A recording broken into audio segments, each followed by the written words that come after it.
poder escuchar la voz de Nicole, que es una protagonista, en la otra dirección, ¿no? Ahora vamos a escuchar cómo Nicole está viendo, cómo veía a lo mejor Europa y llegó a Europa hace ya 20 años y llegó a España. Ella huyó de una situación terrible, ¿no? De violencias en la República Democrática del Congo,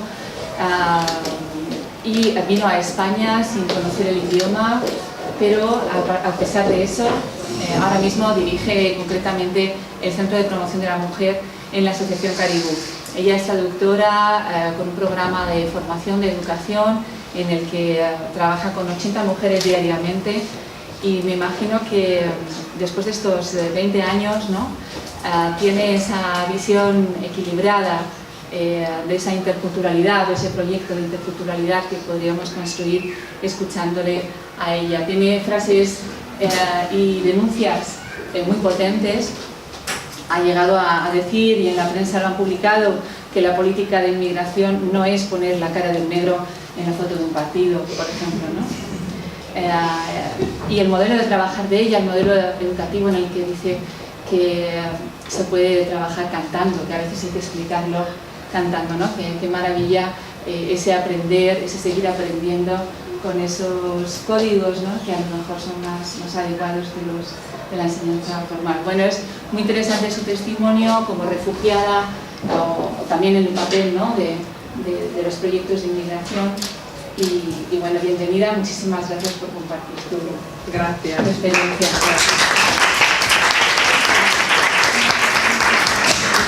Voy a ser breve, de todo modo, para no agobiaros. Yo voy a partir un poco de mi experiencia personal. Soy de la República Democrática del Congo. Llegué aquí en España en 1998. Pues, ¿por qué? Yo creo que toda la tarde hemos estado hablando un poco de lo que ocurre, ¿no? En los países africanos. En mi caso, por ejemplo, pues acababa de terminar mis 3 años de diplomadas. Estaba empezando para licenciarme, haciendo práctica en una empresa. Pero una carrera que tenía que hacer de 3 años, luego 10 años, se convirtió en 7, 8 años. ¿Por qué? Porque en África muchas veces cuando hay golpe de Estado o cuando hay un problema, todo se paraliza. Cuando un presidente decide hacer lo que piensa que es conveniente para él, entonces todo el país sigue el ritmo del presidente, por lo tanto todo se para. Yo personalmente, ¿por qué decido de abandonar Congo? Yo sola no, con el apoyo de mis padres. En 98, cuando huye el presidente Mobutu, que era el dictador, pues viene un presidente, Kabila, pues con una rebelión terrible, y que lleva consigo todo eso: matanza, violaciones, abuso continuamente, y no respeto a los derechos humanos. Yo, en mi caso, para no alargarme mucho de lo que ocurrió dentro del país, después de detenerme un montón de veces, no fue agradable, no fue una etapa bonita en mi vida, porque en África cuando decimos cuando te detiene, no te detiene, te meten en el calabozo, punto. Luego te juzgan, no. Cuando te detiene, ahí pues vive un abuso. Sobre todo da rabia porque no entiende por qué te detiene. Solamente porque entra unos rebeldes y empieza a detener a la gente así, o porque su físico le parece que es de otro país, o en fin. Había un montón de problemas que hizo que decidimos que tenía que abandonar Congo. Y yo abandoné Congo, mis hermanos también abandonaron Congo. Ahí cuando te metes en un calabozo, quizás es un espacio que tiene que estar ahí 15 personas, pero podéis estar ahí más de 50 personas, hombres, mujeres y niños. Por lo tanto, todas las necesidades lo podéis hacer allí, no se respecta a nadie.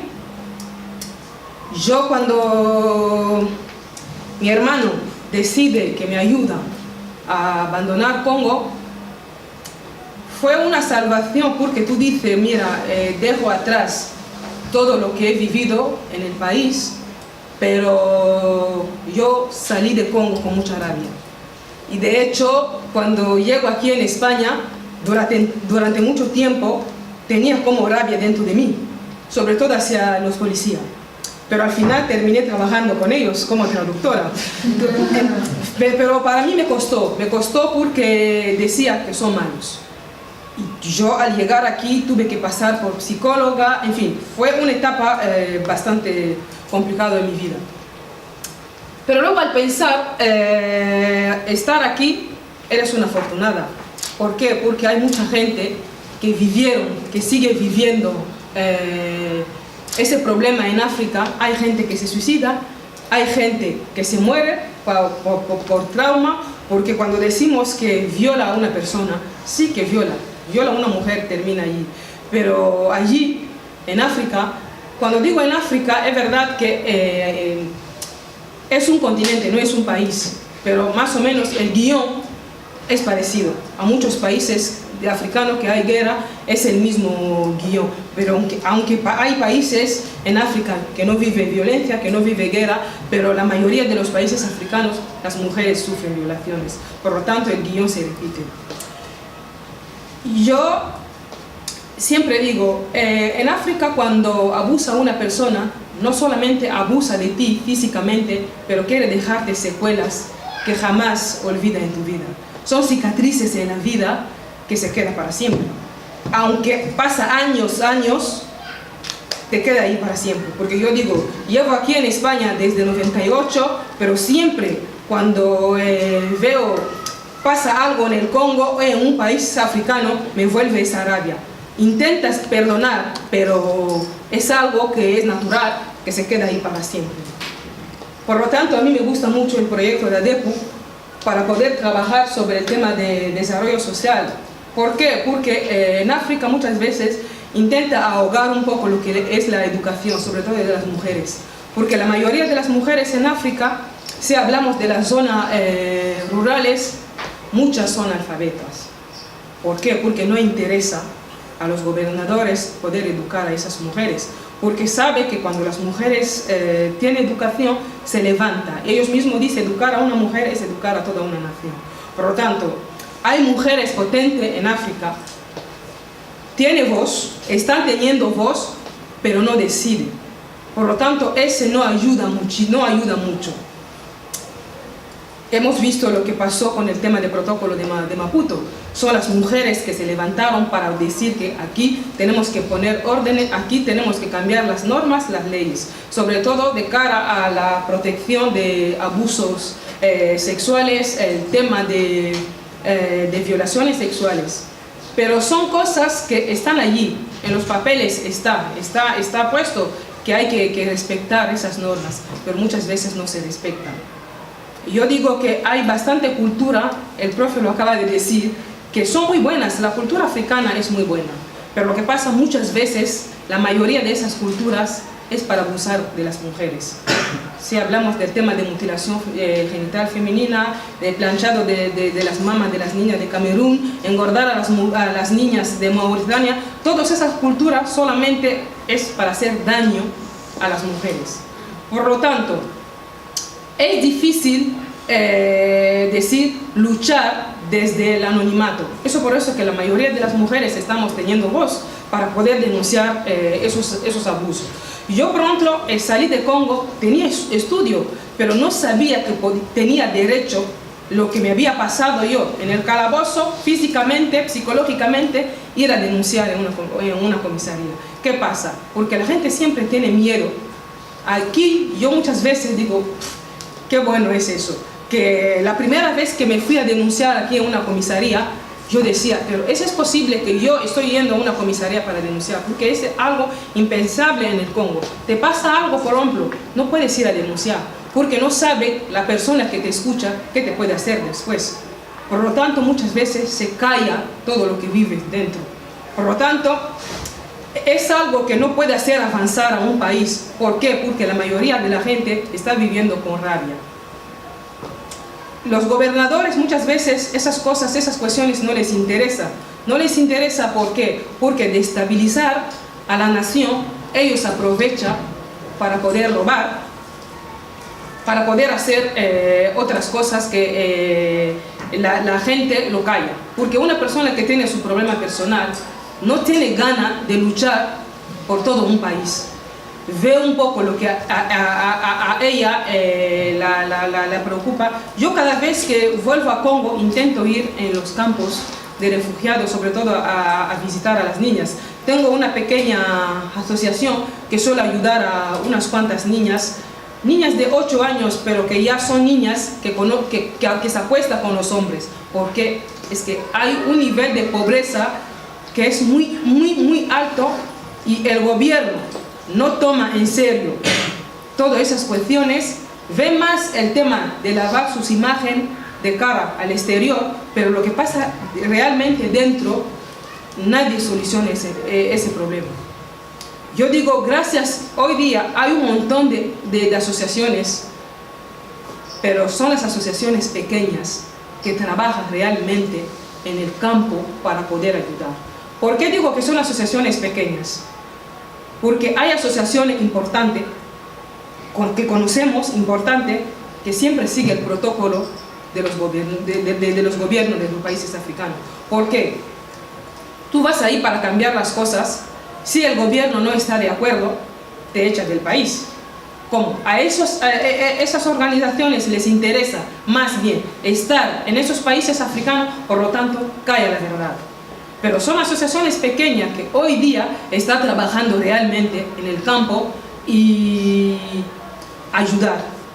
Porque aunque se ayuda solamente, yo digo, a 10 niños en un país, es muy importante y es positivo. Porque no sabéis, porque ahora mismo yo creo que yo a veces me emociono ver gente, jóvenes, que decide ayudar.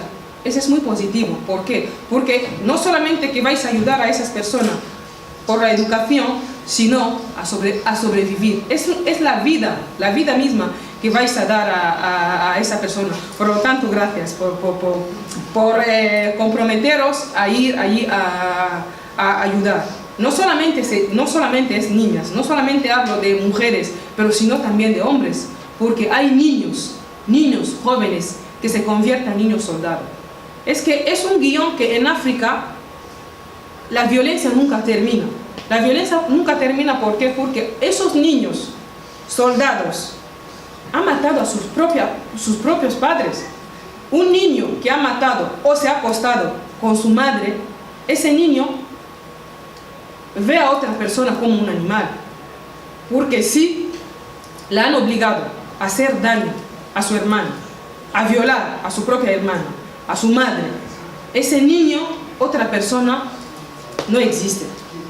Son esos niños que hoy día se está convirtiendo en los delincuentes de África, como llamamos los niños fazer. Son esos niños que se convierten en las personas que están haciendo mucho daño en la población africana. No porque quieren, hacer daño, porque le han educado a ser violentos. Por lo tanto, esos niños, si uno de ellos tiene suerte de salir del país para ir a otro país, es un niño que se arrepiente toda su vida de lo que ha hecho. Pero ese niño, por ejemplo, toda su vida queda con esa cosa que ha pasado, y yo nunca voy a perdonar. Yo digo eso porque a mí me costó muchísimo perdonar. Muchas veces mi director, el padre Antonio, me cogía y me decía, pero si tú eres cristiana, ¿por qué no puedes perdonar? Digo, puedo perdonar, pero no puedo olvidar. Intentas olvidar, pero yo, cuando pasa, por ejemplo, un tema de violaciones, es que lo vivo como si yo lo he vivido, como si lo estoy volviendo a vivir. Por lo tanto, la lucha no solamente tiene que ser en ese campo, en África, pero las que estamos aquí también fuera, intentamos seguir aportando para que las cosas cambien. Las mujeres, por ejemplo, son las que llevan todo el peso de la economía en los países africanos, pero nunca se visibiliza su trabajo. ¿Por qué? Porque la mayoría de las mujeres en África trabajan en el campo. Agricultura, venta en las calles, Entonces no son trabajos que en la estadística del gobierno está puesto que tal mujer está trabajando en tal cosa. No. Ahora, en Ruanda, por ejemplo, si podemos hablar de Ruanda, es uno de los países que tiene más mujeres en el parlamento. Pero realmente esas mujeres es cuestión de imagen. Están allí, pero no tienen voz. Porque Ruanda, como Congo, son dos países que cada minuto vive violencia de las mujeres. Por lo tanto, no es normal decir que es un país que tiene creo que 61% de las mujeres en el Parlamento. Por lo tanto, en los puestos clave, como procuradores, como jueces, no hay. Porque lo que nosotros queremos es que haya mujeres en esos puestos para poder cambiar las cosas. Yo, cuando estaba estudiando en Congo, es curioso porque siempre es un sueño de todo el mundo, todas las chicas jóvenes, todos los chicos jóvenes, copiar lo que es la vida en Europa. Porque allí lo que te muestran en la televisión, como no hay miseria, todo es lujo, todo es paraíso. Entonces es un sueño, pero en mi caso, cuando llegó realmente la hora de la realidad, que empecé a vivir ese episodio de violaciones, que mi padre decide que me tengo que marchar, te encuentras en una situación, Dios mío, ¿qué hago? Yo dentro del avión pensé, es que yo estoy dentro del avión, escapando, dejando atrás la guerra de Congo, pero mis padres.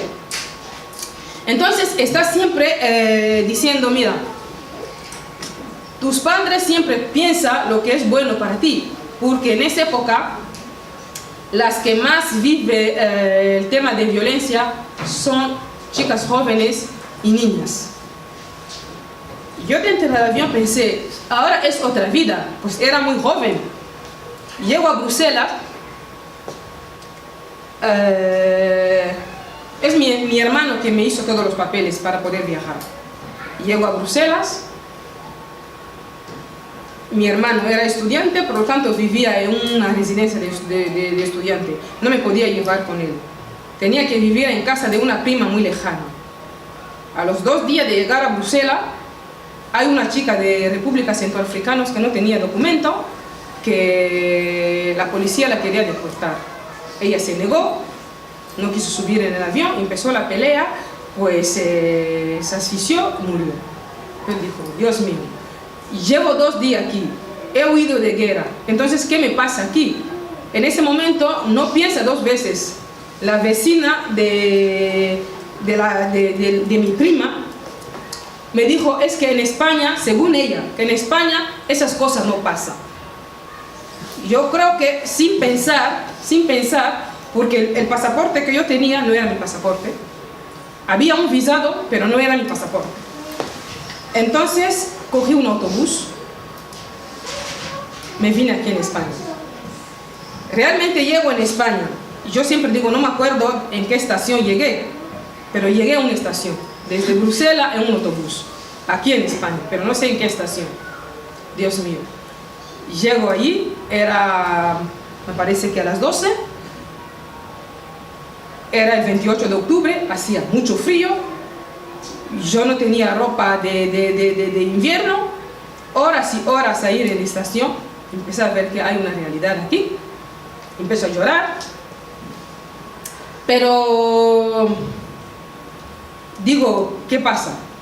Empecé a preguntar a la gente, como no hablaba español, empecé a preguntar a la gente y de repente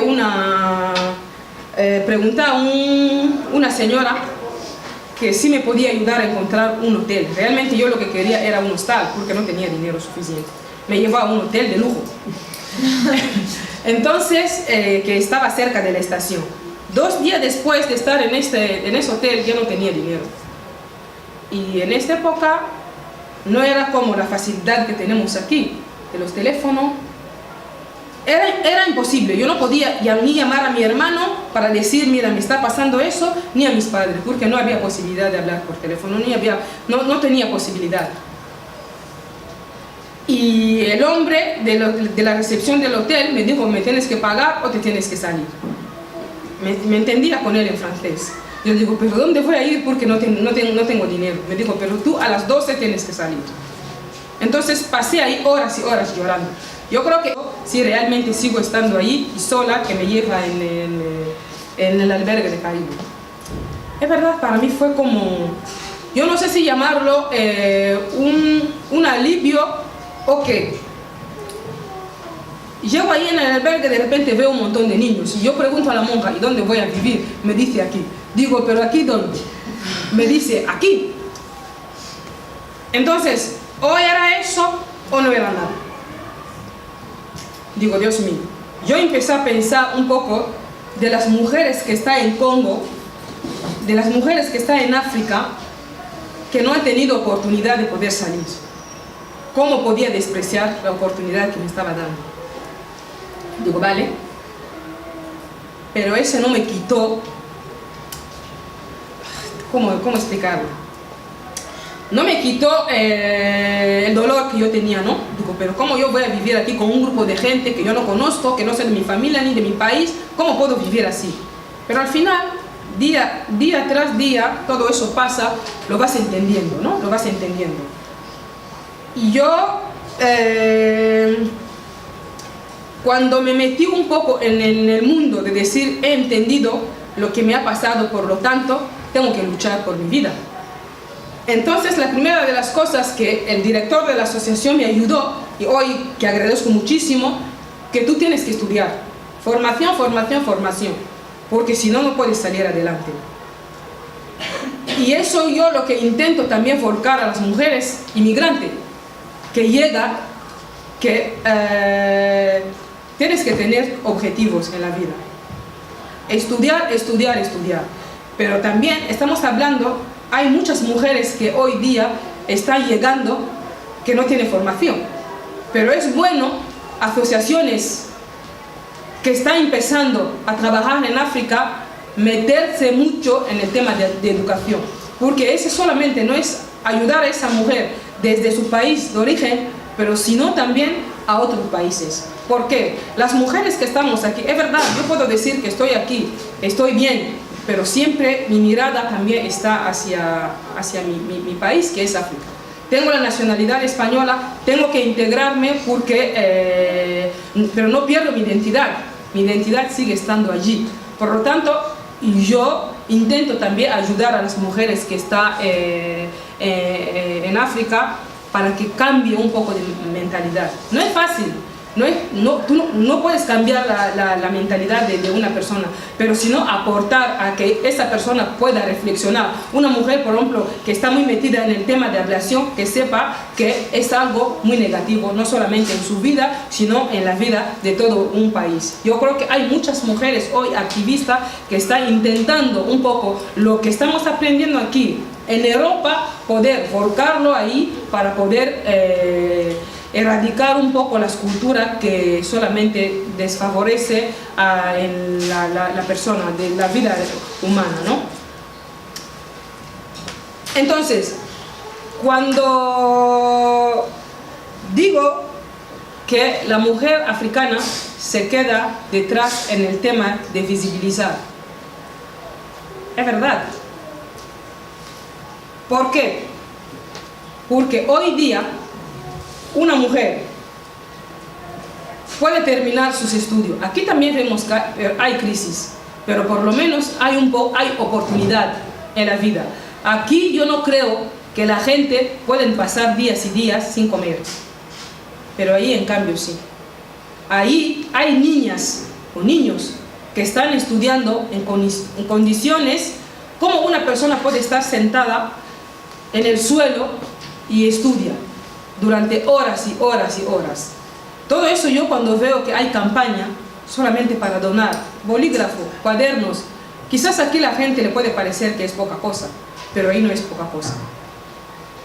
Pero lo único, hay que saber dónde y cómo orientar esas ayudas, porque muchas veces hay organizaciones que trabajan duramente para conseguir un dinero para mandar a África, para poder ayudar, pero a veces ese dinero no llega.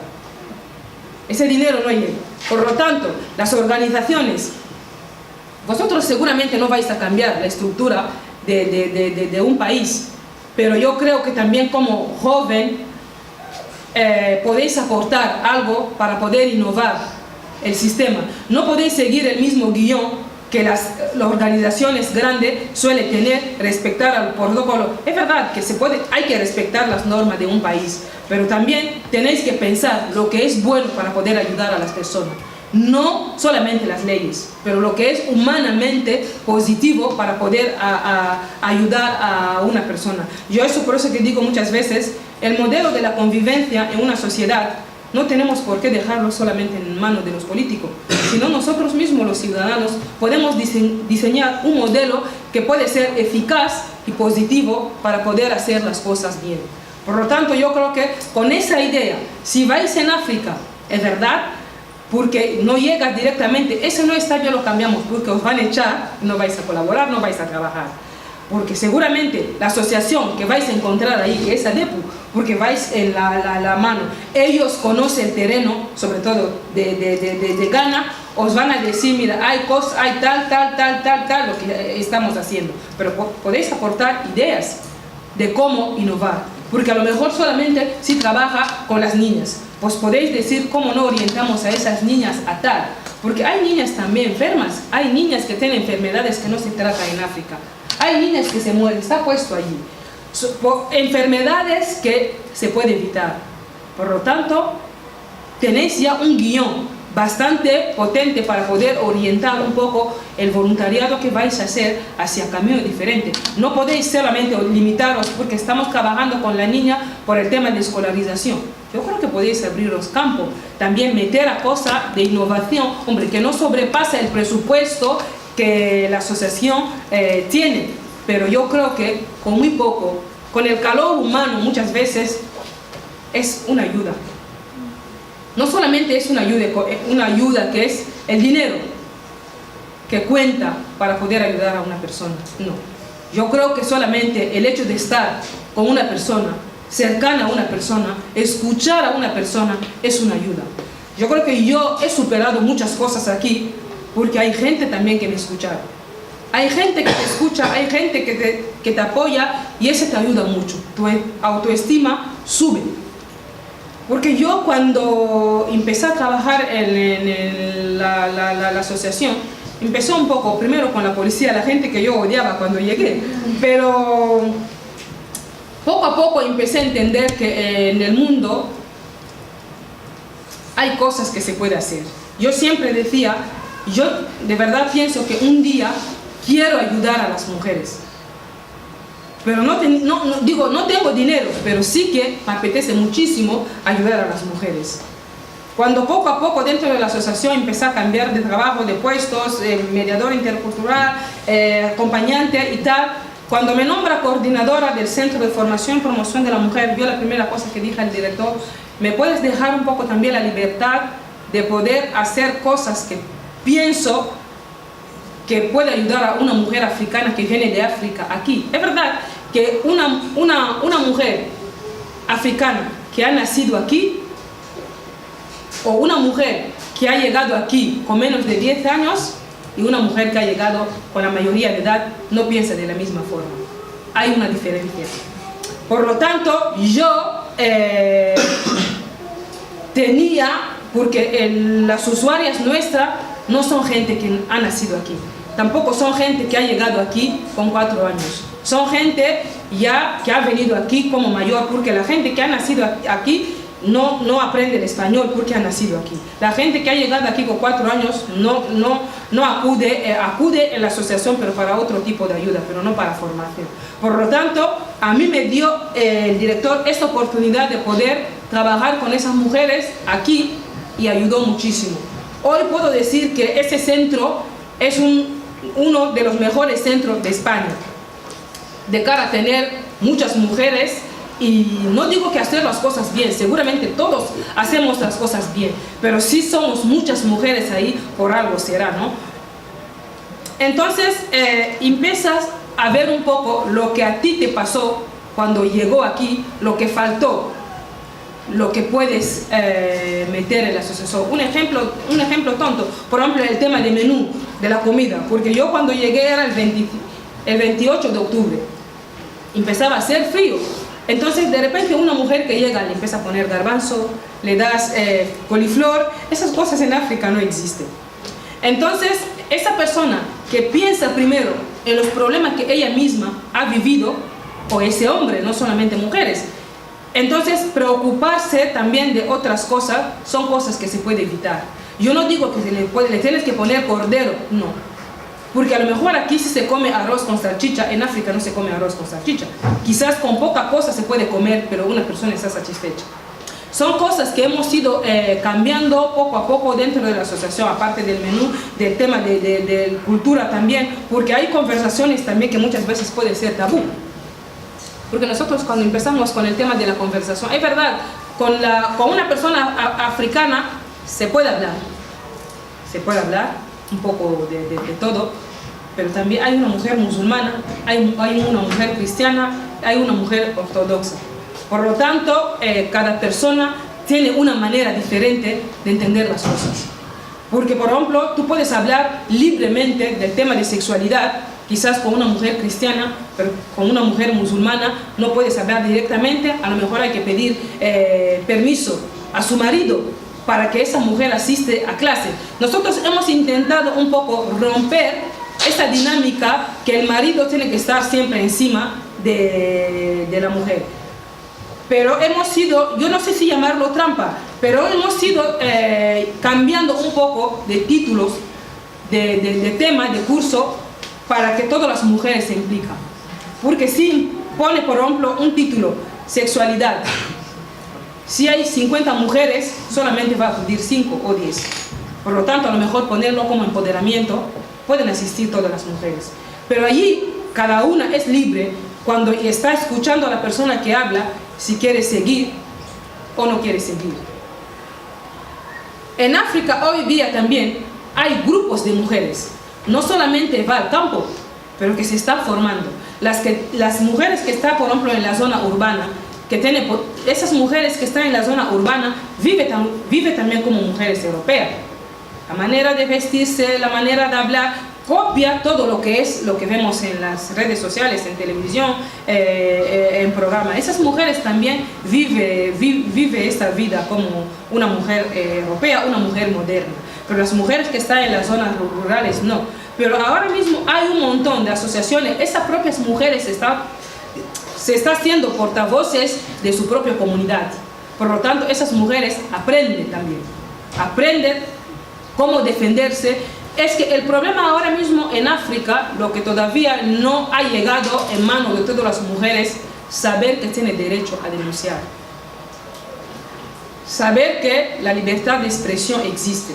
Pero eso digo que en África, no solamente para las mujeres, en general la libertad de expresión no existe. Por lo tanto, si la libertad de expresión no existe, una mujer se quema con sus problemas, se quema con eso y lo calla para siempre. Esa libertad no existe. Pero los periodistas o las periodistas que intentan levantar la voz, matan.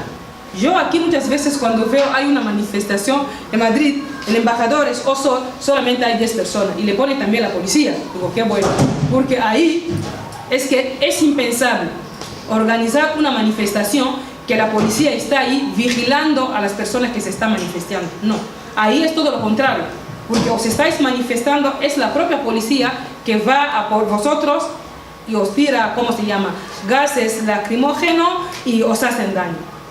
Porque aquí muchas veces la gente me ha llegado a preguntar, oye, ¿por qué no vuelve a tu país? Es fácil decir por qué no vuelve a tu país. Yo creo que tenemos que pensar que yo creo que la gente no viene en Europa solamente por placer. Yo creo que no. Es verdad que en África hay miseria, hay pobreza, hay hambre. Yo no puedo decir que mis padres eran ricos, pero yo creo que no es el hambre que me ha hecho escapar de Congo. Por lo tanto, yo creo que los jóvenes tenéis mucho que aportar en ese mundo de la diversidad. ¿Por qué? Porque podéis entender más esa situación. ¿Es verdad?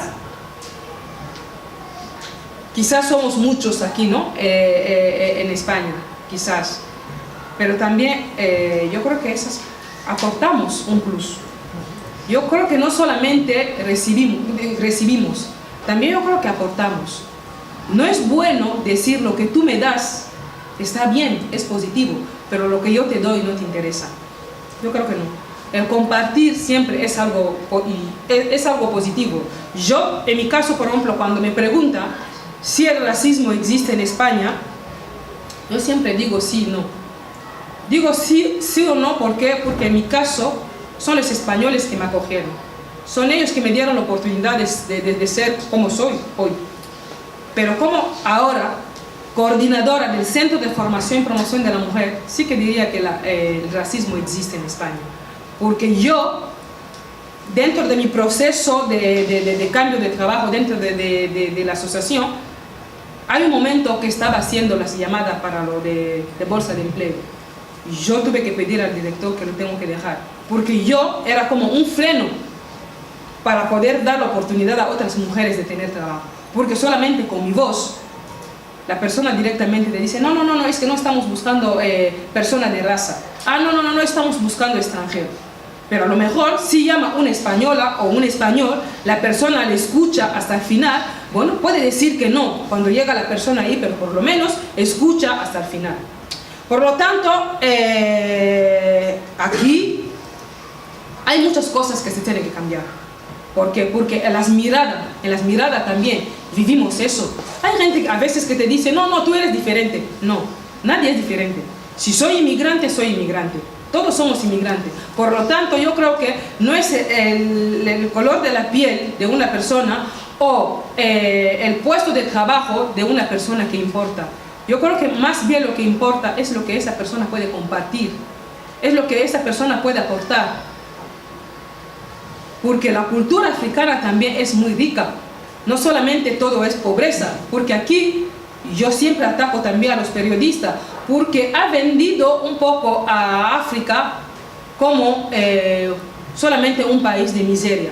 Es que ahí también hay ingenieros, hay médicos, hay de todo.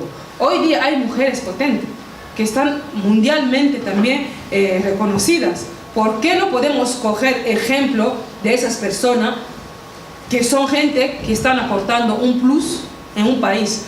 Antes hemos hablado de Kofi Annan, es un ganés, pero ha estado trabajando como secretario general en la ONU. Por lo tanto, también los africanos en los puestos, Obama es de Kenia, ¿no? Aunque es de Estados Unidos.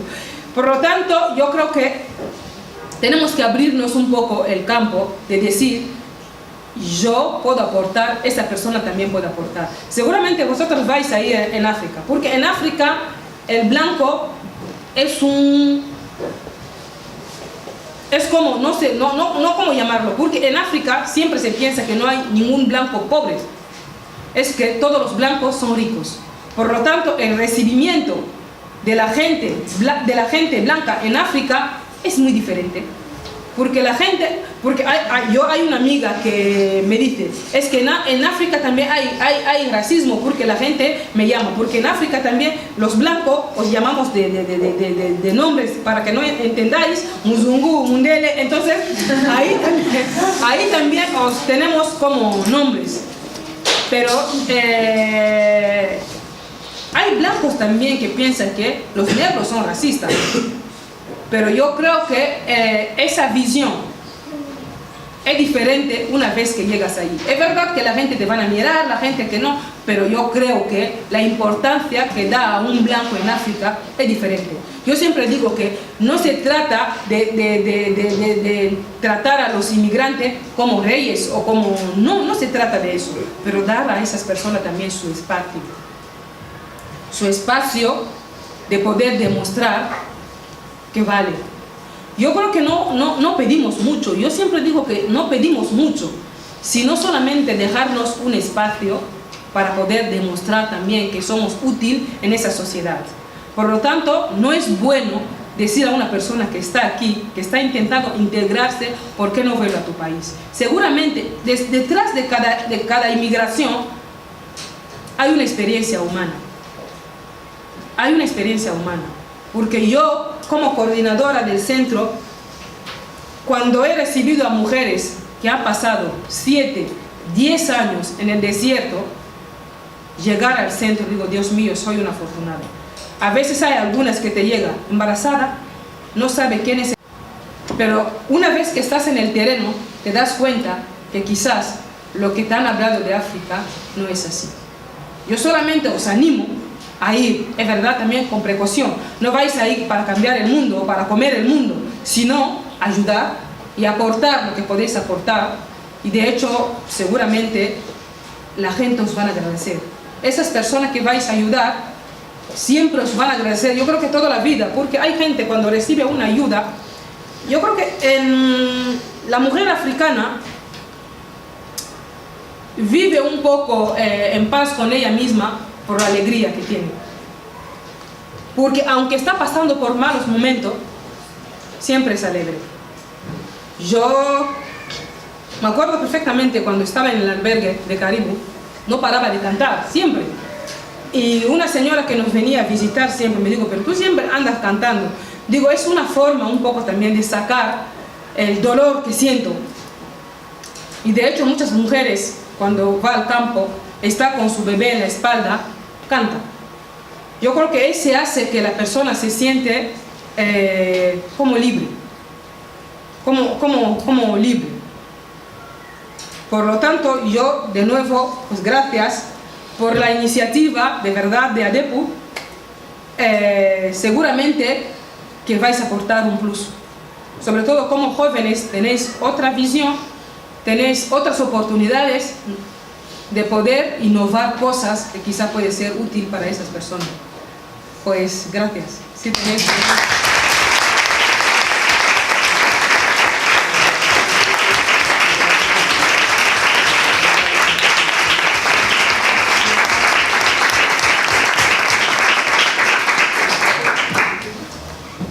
Vale.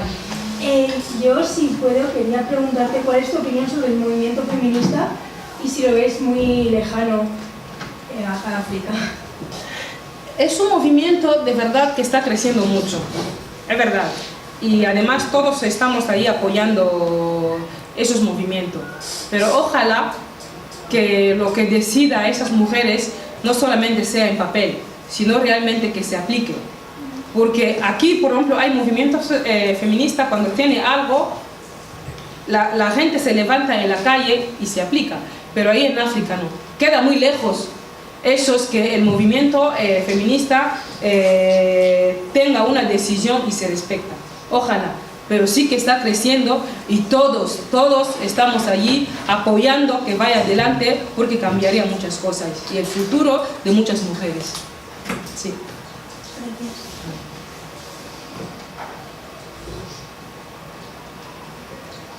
¿Cómo fue tu visión de Europa antes de ir a Europa? O sea, el contraste, que si era como pensabas. No. No como pensabas, sino también, igual fue duro vivir en, o sea, cambiar. Es que no se puede. Para mí fue durísimo, porque yo desde Congo, es que desde África siempre pensamos que Europa es, oye, es un país. Es un continente que no hay hambre. Pero al llegar aquí yo digo primero, oye, es que es igual, ¿eh? Pero, que la diferente que yo veía, bueno, es que hay muchos blancos, de repente, hay muchos blancos, comparando a los blancos que había en África, pero la tierra es la misma. Es verdad que hay muchas cosas que cambian, pero... Yo creo que para los jóvenes el cambio no es brutal, pero sí el cambio es brutal en el sentido que si tú allí dormías, no sabías si mañana te ibas a despertar bien o con ruido de armas, aquí por lo menos tenía esta tranquilidad que voy a dormir en paz. Son cosas poco a poco que vas notando que hay cambio, pero decir que cambio en la manera de vestir, en la zona rural quizás sí, pero en las capitales yo creo que es la manera de vivir. Por lo tanto, no hay cambio muy importante, pero una decepción también, porque pensaba que al llegar aquí, oye, voy a comprar coche, de repente un día voy a tener mucho dinero, me voy a comprar casa, pero no, el día a día te das cuenta que tienes que madrugar, tienes que luchar para poder ganar la vida dignamente. Y, por lo tanto, es eso. Bueno, pues si no hay pregunta... perdón. Para salir del Congo, o sea, ¿cuáles eran las mayores dificultades? ¿De papeleo o de dinero? Primero, para poder tener un visado en África, para salir, es como, entre comillas, misión imposible. Porque para que te dé visado, tienes que sufrir y muchas veces no lo da. Yo tuve la suerte porque mi hermano estaba estudiando en Bélgica, por lo tanto yo no sé qué rollo hizo ahí para poder conseguir el pasaporte y mandarlo para poder salir. Pero ir a pedir visado, puedes tirar años, no te da visado. Porque yo me acuerdo, la primera vez cuando pedí visado para mi madre, tuve que escribir una carta durísima en la embajada, porque yo tenía un trombo en el corazón, tenía un problema. Yo vivo sola, por lo tanto necesitaba a mi madre conmigo, porque no sabía lo que me iban a pasar, lo que me iba a pasar, si me iban a operar o no, por lo tanto necesitaba. Mando a mi madre con todos los papeles, mis nóminas, todo para pedir visado, y empieza a complicar. Una señora de 65 años, es que yo creo que no tiene futuro aquí, porque son los jóvenes que venimos a buscar la vida aquí, no una señora mayor. Por lo tanto, después de pelear, ya todo fue fácil. A partir de ahí la da visado cada vez que pido, cada año, no hay ningún problema. Pero hay gente que puede tirar años, tiene a sus hijos allí en África para que le dé visado, es misión imposible.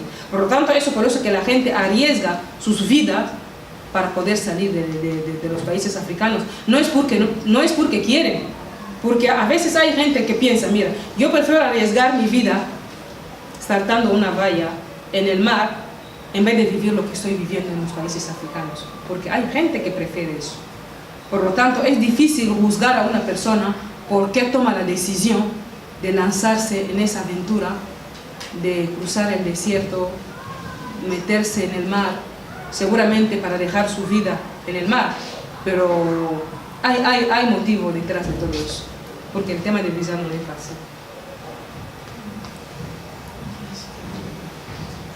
Bueno, yo la verdad que según ibas hablando, se me han ido ocurriendo un mogollón de preguntas, ¿vale? Entonces se han resumido en unas cuantas, pero creo que, bueno, pues si al final consigo ir a gana, pues tendré que descubrir yo la respuesta. Entonces, ya, yo creo que hablo un poco en nombre de todos, darte las gracias por después de todo lo que has pasado, que estés aquí delante de nosotros y con todo lo que has conseguido, pues darte las gracias.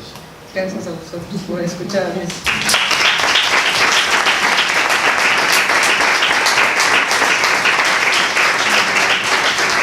Os voy a cantar una canción. Os voy a cantar una canción que es Malaika, que es Mi Ángel, que es de Miriam Makeba. Si lo podéis buscar en internet, es de Miriam Makeba. La canción es en Swahili. A ver, vamos a ir. Malaika, nakupenda malaika.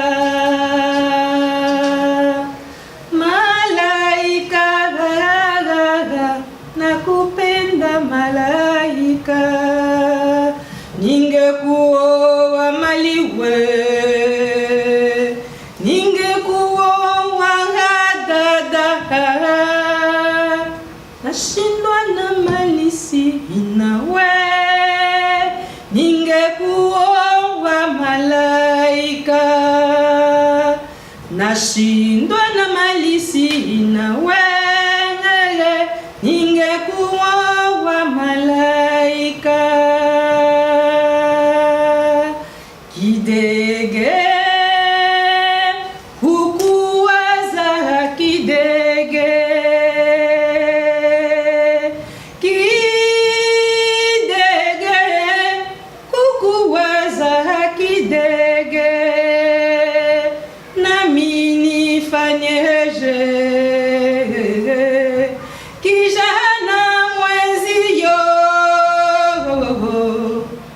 nashindwa na malisi nawe, ningekuwa wa malaika. Nashindwa na malisi nawe,